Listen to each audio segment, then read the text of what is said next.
नमस्कार, मैं हूं साहिल जोशी। दंगल में आपका स्वागत है। आज का दंगल ऑपरेशन सिंदूर पर है। पिछले 2 दिनों से पाकिस्तानी आतंकवाद के खिलाफ हिंदुस्तान का ऑपरेशन जारी है।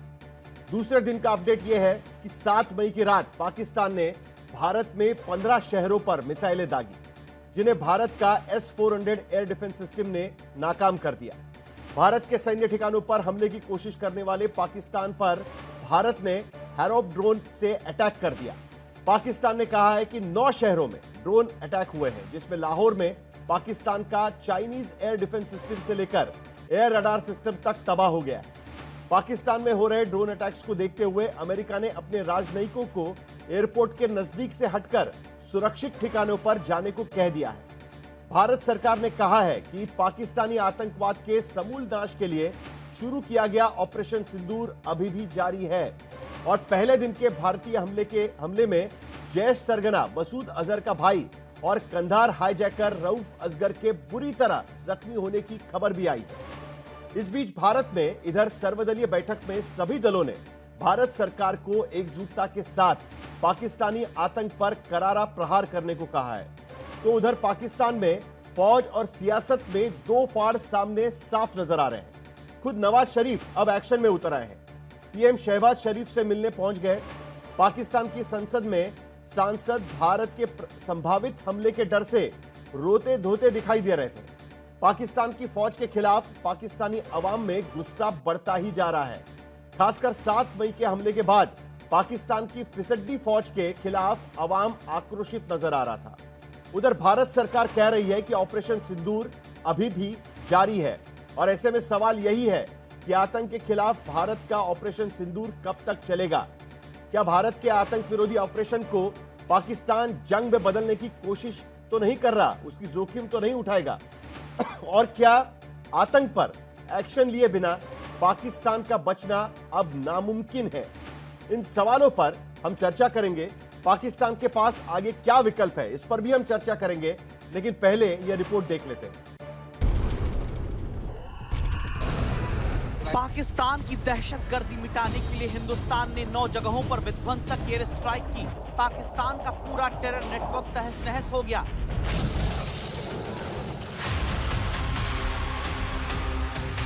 हिंदुस्तान सतर्क था। 7 मई की रात पाकिस्तान की पिद्दी फौज ने भारत के सैन्य ठिकानों पर मिसाइल हमले की नाकाम कोशिश की। अवंतीपोरा, श्रीनगर, जम्मू, पठानकोट, अमृतसर, कपूरथला, जालंधर, लुधियाना, आदमपुर, बठिंडा, चंडीगढ़, नाल, फलोदी, उत्तरलाई, भुज, जम्मू कश्मीर से लेकर पंजाब और गुजरात तक पूरी सरहद पर रात में पाकिस्तान ने मिसाइलें दागी। पाकिस्तान की तरफ से किए जा रहे हमलों को भारत के सुरक्षा कवच S-400 ने आसमान में ही खाक कर दिया। पाकिस्तान की मिसाइलें सुलगती तो थी, लेकिन बीच आसमान में ही राख बन जाती थी।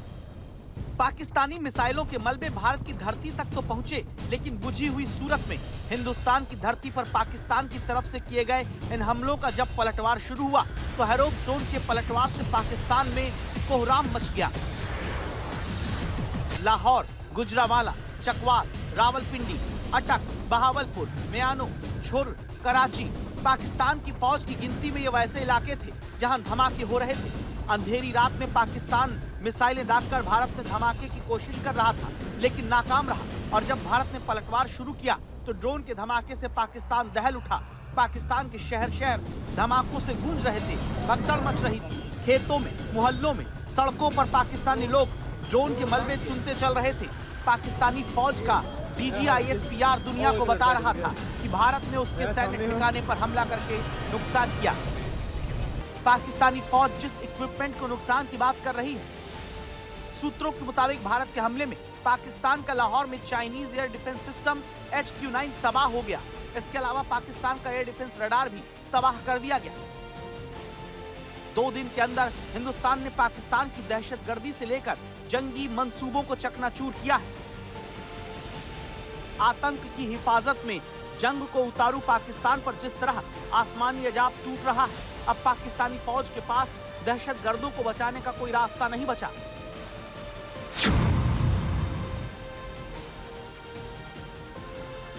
पाकिस्तान के सामने सबसे महफूज रास्ता सरेंडर का है। बैक चैनल से क्या पाकिस्तान अब भारत के सामने सरेंडर करेगा? ये संभव लगता है क्योंकि पाकिस्तान इसी की कोशिश में भी है। पाकिस्तान लगातार अमेरिका, ईरान, रूस जैसे देशों से संपर्क कर रहा है, जिसके बारे में उसे लगता है कि वो भारत से बात करा सकते हैं। राष्ट्रपति ट्रंप ने कहा भी है कि अगर मौका मिले तो वो बातचीत कर सकते हैं। भारत फिलहाल पाकिस्तान से कोई बात करने के मूड में नहीं। ऐसे में पाकिस्तान की तरफ से खतरा है कि वो जम्मू कश्मीर में आतंकवादी हमले तो तेज नहीं करेगा, लेकिन मौजूदा माहौल में ये मुश्किल है क्योंकि एक तो पहलगाम के बाद कश्मीर में पाकिस्तान के खिलाफ जबरदस्त आक्रोश है, ऊपर से 7 मई के ऑपरेशन सिंदूर ने पाकिस्तानी टेरर नेटवर्क को बड़ी चोट पहुंचाई है। ऐसे में पाकिस्तानी आतंकी हिमाकत नहीं कर सकते।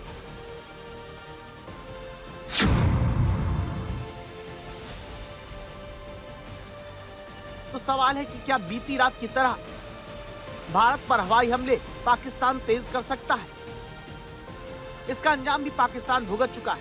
पाकिस्तान के शहरों में अटैक वाले सायरन गूंज रहे हैं। एक रात में 15 शहरों पर हमले की कोशिश करके देख चुके पाकिस्तान को शायद दोबारा ऐसे हमले की हिम्मत हो, क्योंकि अगर जंग फुल फ्लेज शक्ल अख्तियार कर ली तो पाकिस्तान तबाह हो जाएगा।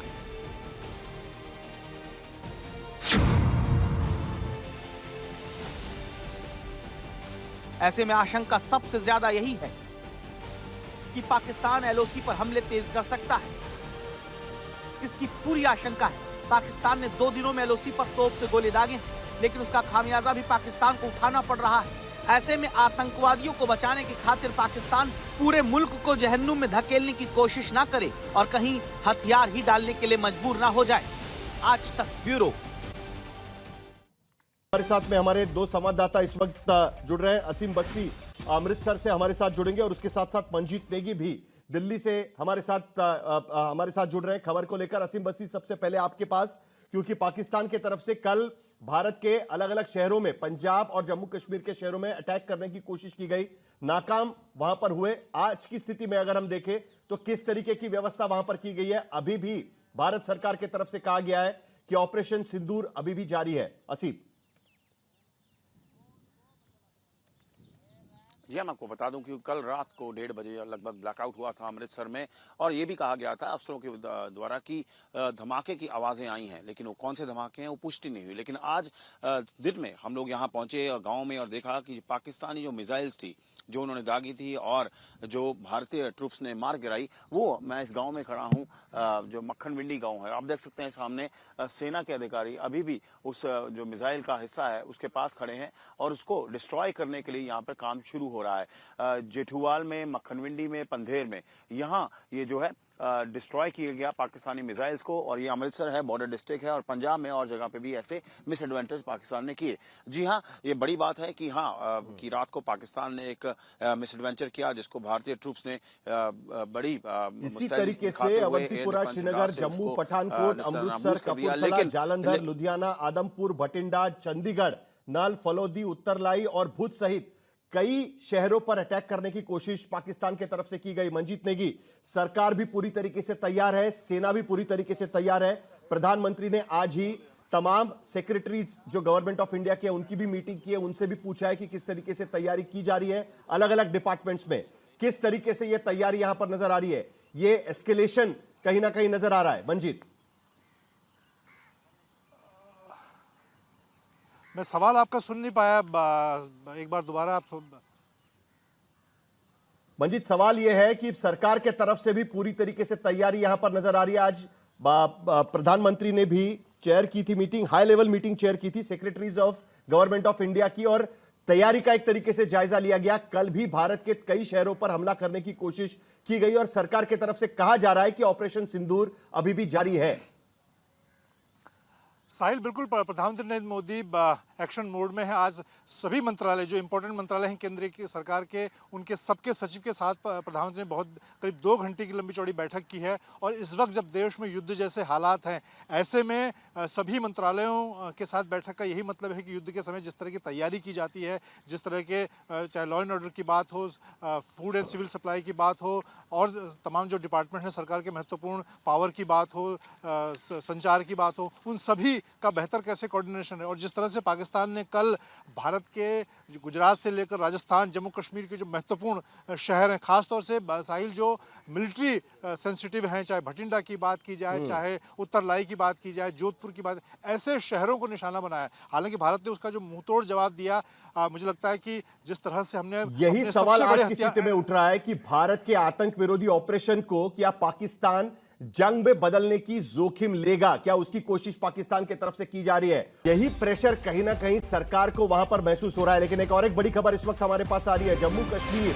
और भारत पाकिस्तान बॉर्डर राज्यों को की मौजूदा परिस्थितियों के मद्देनजर सारे अर्धसैनिक बलों की अतिरिक्त कंपनियां वहां भेजने का फैसला लिया गया है। इसमें सीआरपीएफ, बीएसएफ, आईटीबीपी, एसएसबी की कंपनियां भी शामिल है। सभी अर्धसैनिक बलों की करीब 137 कंपनियां वहां भेजी जा रही है। बॉर्डर वाले राज्यों में महत्वपूर्ण संस्थानों की सुरक्षा और बॉर्डर पर रह रहे लोगों की सुरक्षित जगह पहुंचाना उनकी प्रमुख ड्यूटी होगी। यह बहुत बड़ा फैसला इस वक्त किया गया है, क्योंकि जिस तरीके से शेलिंग पाकिस्तान के तरफ से लगातार हो रही है सतीश शर्मा, उससे यह साफ नजर आता है कि अब भारत को यह कदम उठाना होगा। पाकिस्तान इतने जल्दी मानने को तैयार नहीं होगा। यही इसका अर्थ निकाला जाए, मतलब निकाला जाए। शाहिल, सबसे बड़ी बात यह है, मैं एक खुशखबरी आपको दे रहा हूं कि कल जो रऊफ अजहर पूरी तरह क्रिटिकल इंजर्ड हुआ था सिंदूर हमले में, उसकी मौत हो गई है। नंबर 1, ये भारत के लिए सर, इसकी आधिकारिक पुष्टि अभी तक भारत सरकार ने भी नहीं की है। हाँ, ये आ गया है, ही वॉज क्रिटिकल। नंबर 2, जहां तक पाकिस्तान के इस रिटेलिएशन का सवाल है, ये 100% एक्सपेक्टेड था और पाकिस्तान इससे ज्यादा कुछ कर भी नहीं कर सकता था। लेकिन जिस तरह से उनके पास एयर डिफेंस सिस्टम जो है वो चाइना का है, HQ9, वो हमारी S-400 के सामने टिक नहीं पाया और हमने उसको वहीं की वहीं क्रिपल कर दिया है। तो एक कॉरिडोर हमारी फोर्सेस के लिए बना हुआ है।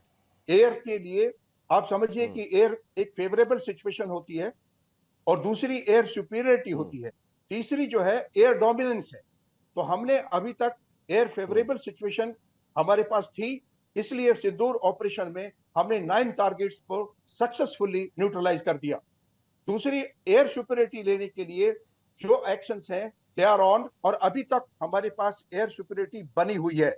लेकिन हम एक रेस्ट्रेंट कर रहे हैं, एक मिडिल फेज पर जा रहे हैं। हमने आउटराइट इसको एक्शन में नहीं बदला है। लेकिन एक बात जरूर है, from Pakistan it is has been declared and acted as a act of war. जब हमारे डिफेंस के इंस्टॉलेशंस पर उन्होंने अटैक किया है, हमारे इतने सिटीज पर 15 प्लेसेस दे हैव अटैक, तो आप इसको एक्ट ऑफ वॉर में ही लेंगे। पाकिस्तान की तरफ से ये फुल फ्लेज्ड वॉर हिंदुस्तान के खिलाफ लॉन्च हो चुका है। There is no calibration in this and there is no deliberation in this. So second position ये आती है कि पाकिस्तान क्या कर सकता है और किस लेवल तक कर सकता है। पाकिस्तान अंदरूनी सिस्टम में भी बलूच से बहुत बुरी तरह से जख्मी है और जो दूसरे प्रांत हैं उनसे भी है। इसकी इकोनॉमिक कंडीशन क्रिपल्ड पोजीशन पर है। लेकिन उसके बावजूद जनरल मुनीर जो पाकिस्तान का चीफ है, उसको जो फ्री हैंड मिला है गवर्नमेंट से, वो इतना तो करेगा ही। और उसने जो भी की है अभी तक अपनी हद पार कर दी है। आतंकवादियों की जमीन को हमने जमींदोज किया। उसने उनके सपोर्ट में एक देश पर उनके सपोर्ट में फुल फ्लैश वॉर लॉन्च कर दिया है। अभी डेलिब्रेशंस की गुंजाइश इसमें नहीं है। Now it is a full flash war. Only India is, अभी भी हिंदुस्तान बहुत कुछ रेस्ट्रेंट्स कर रहा है। हमने जस्ट बगलियार बांध से और सलाल डैम से जो पानी छोड़ा है, या इससे पहले हमने सतलुज का पानी बंद किया है। ये हमारी वो धर्म नीति पर चलने वाला युद्ध की बात है।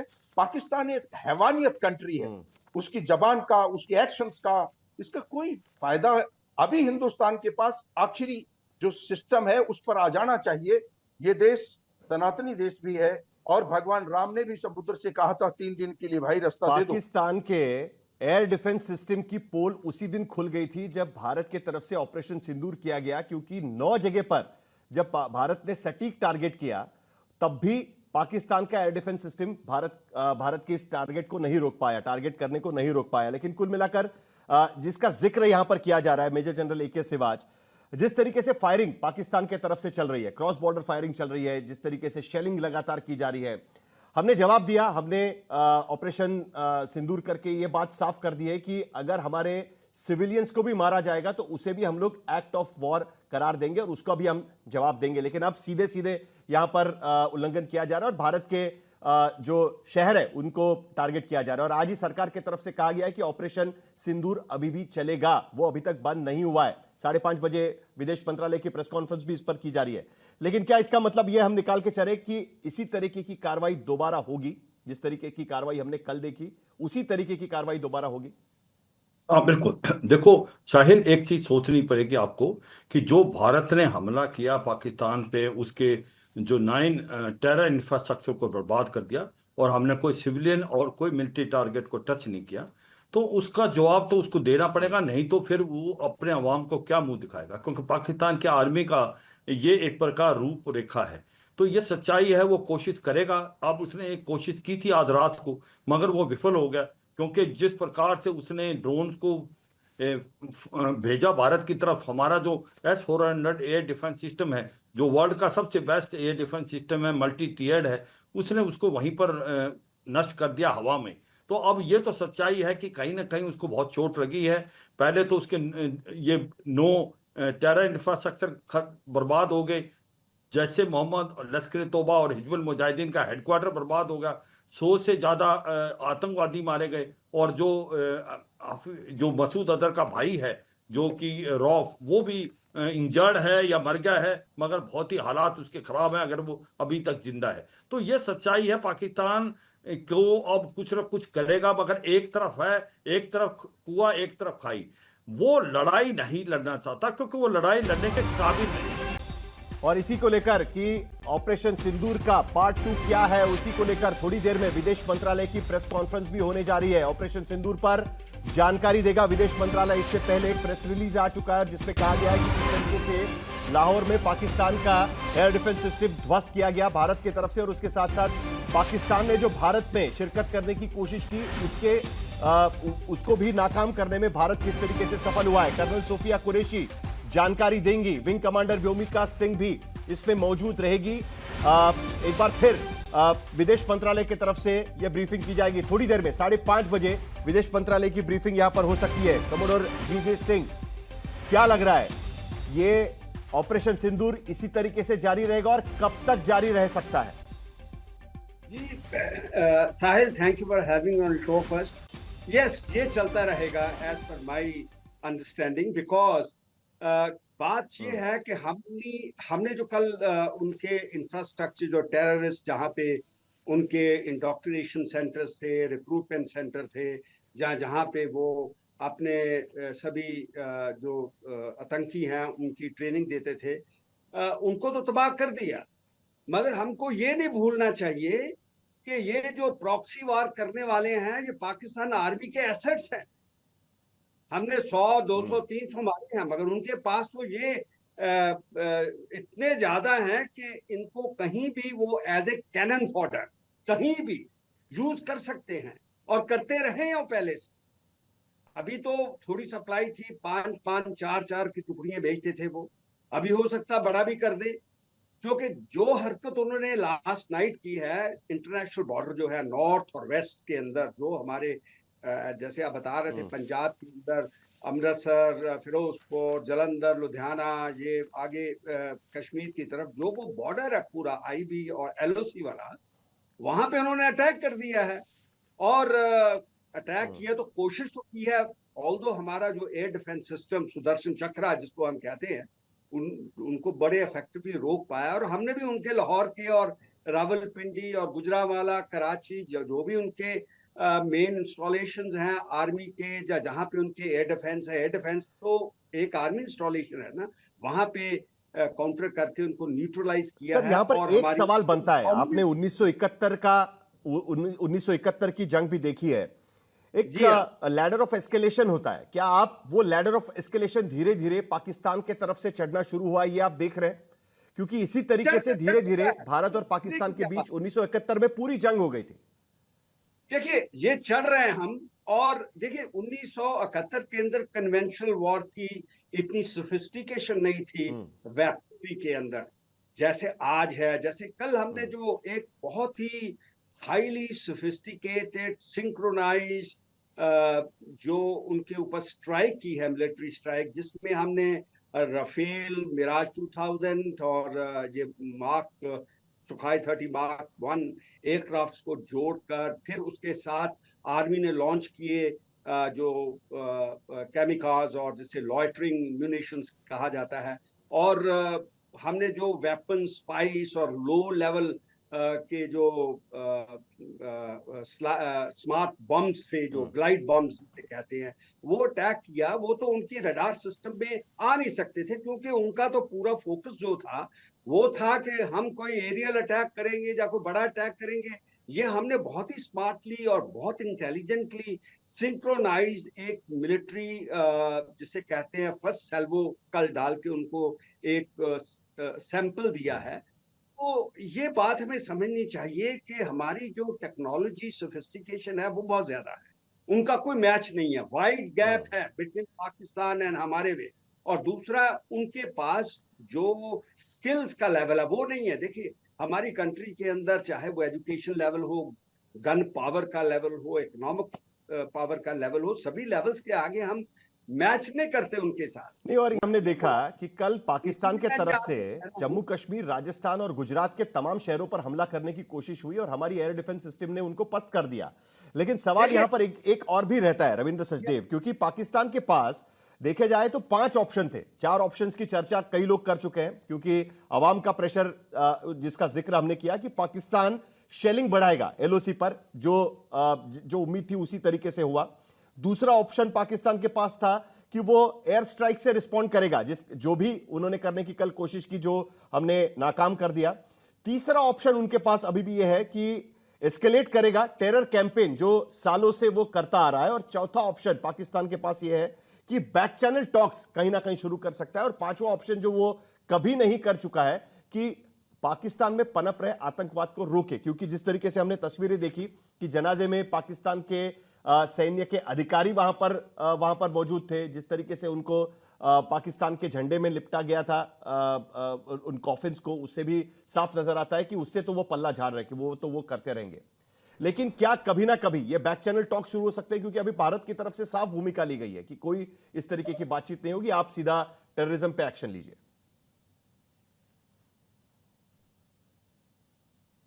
हेलो, लिंक करते हुए हाँ हो रही आप म्यूट पर हैं सर। जी sir, sorry, can you hear me now? जी आपकी आवाज आ रही है, बोलिए। हाँ, बैक चैनल टॉक्स मेरे विचार से अटैक से पहले हो रही थी हमारे वाले, और अटैक के बाद भी हो रही होंगी। और इसको मैं पीछे डिफाइन करता हूं कैसे। पहली बात, हमारी फॉरेन पॉलिसी का मेरे विचार से अब डॉक्ट्रिन है टिट फॉर टैट, और ये शब्द मैं पिछले 15 दिन से यूज कर रहा हूं, और खास करके इसलिए मेरा था कि ये लैंग्वेज ट्रंप समझता है। ओके, और आज सुबह आप देखिए उन्होंने भी इस्तेमाल किया उसे, उन्होंने जो ट्वीट करा टिट फॉर टैट, हमने इसको ऐसे पोजीशन करा है कि भाई हमें हिट हुई है तो हम वापस मारेंगे, टिट फॉर टैट, राइट। बाकी कहानी क्या है, टिट फॉर टैट। अब हमारा बैक चैनल में है अमेरिका से नैरेटिव कि आप पाकिस्तानी सरकार को समझाओ, प्रेशर डालो, या जो भी कुछ है कि वो डी एस्केलेट करे या लैडर पे ऊपर ना जाए। क्योंकि अगर पाकिस्तान लैडर पे ऊपर गया तो हम फिर दोबारा मारेंगे, बहुत बड़ा मारेंगे, और फिर इतना जंग चली जाएगी कि पाकिस्तान की स्टेट का क्या हाल होगा हमें पता नहीं, और पाकिस्तान की आर्मी और पाकिस्तान का nuclear Arsenal non state actors के हाथ में गिर सकता है। तो आप अगर ये नहीं चाहते तो आप पाकिस्तान में प्रेशर डालिए। देखिए, हमें अमेरिका दोस्त है, हमारे साथ खड़ा है, पर हमें उन्हें कुछ लॉजिक और भी तो देने जो उसको खुद लगे कि उसके लिए कोई इंपॉर्टेंट है मामला। और यही सेम चीज मेरे ख्याल से बैक चैनल्स में सऊदी अरेबिया से और एमिरेट से, इन 3 देशों से हमने करी होगी, करनी चाहिए थी, करी होगी, इससे ज्यादा करी होगी मेरे ख्याल से, क्योंकि ये 3 देश हैं जो प्रेशर बना सकते हैं। चाइना अलग है, वो तो उसी के कैंप में, इसके अलावा कोई और देश नहीं है जो पाकिस्तान को प्रेशर कर सकता है, क्योंकि पैसा पैसा पैसा देते हैं, राइट। तो ये जो हमारा टिट फॉर टैट का डॉक्ट्रिन है ये होल्ड करता है, और ये बैक चैनल में मेरे ख्याल से क्लियरली अंडरस्टूड भी है। ट्रंप और उसके जेडी वैंस और उनकी पूरी जो लीडरशिप है, ये वो लैंग्वेज समझते हैं जो हम इन्हें बता रहे हैं।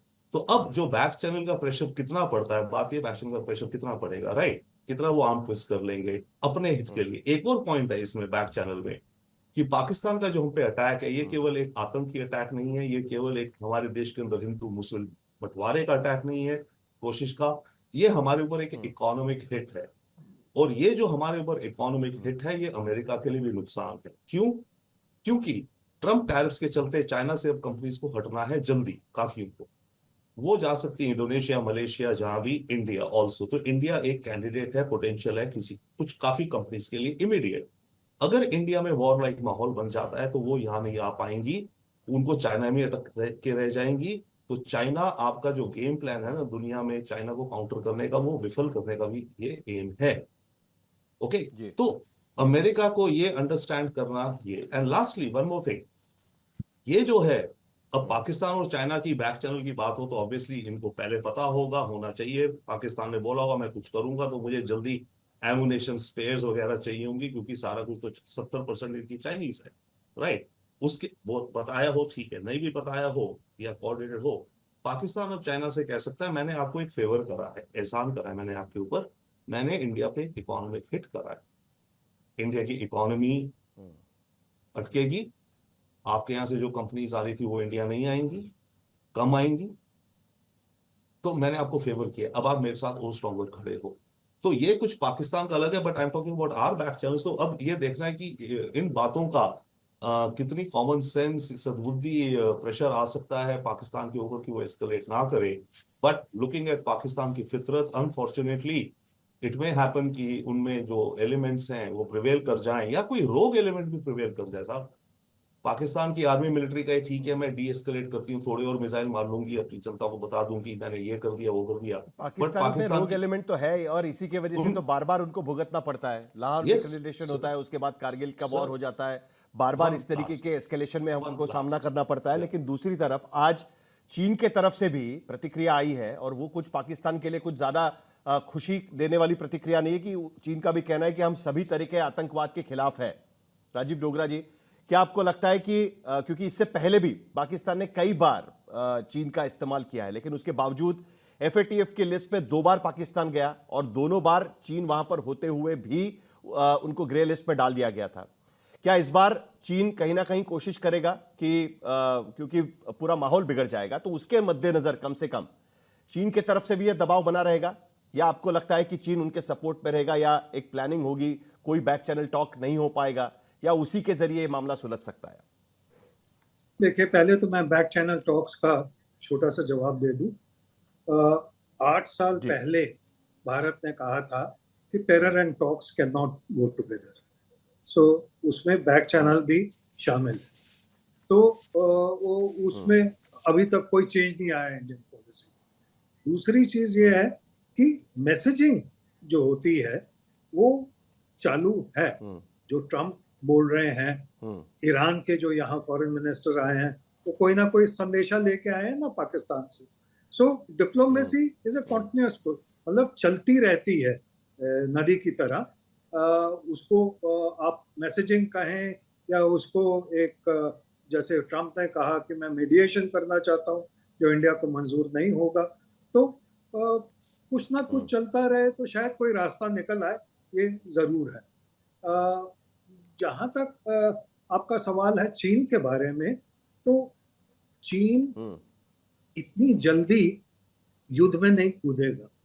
अगर चीन को किसी युद्ध में कूदना है तो जब उसको लगेगा कि उसको फायदा है तब वो आ सकता है।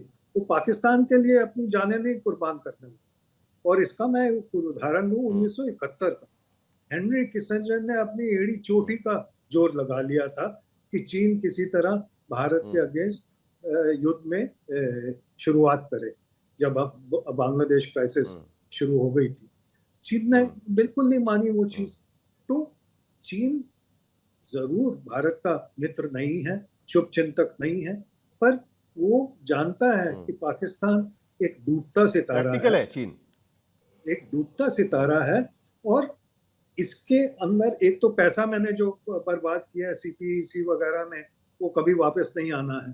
तो मैं अपनी जाने क्यों कुर्बान करूं? मेरे को जब चाहिए होगा अगर उसको अभी भी चाहिए तो हो सकता है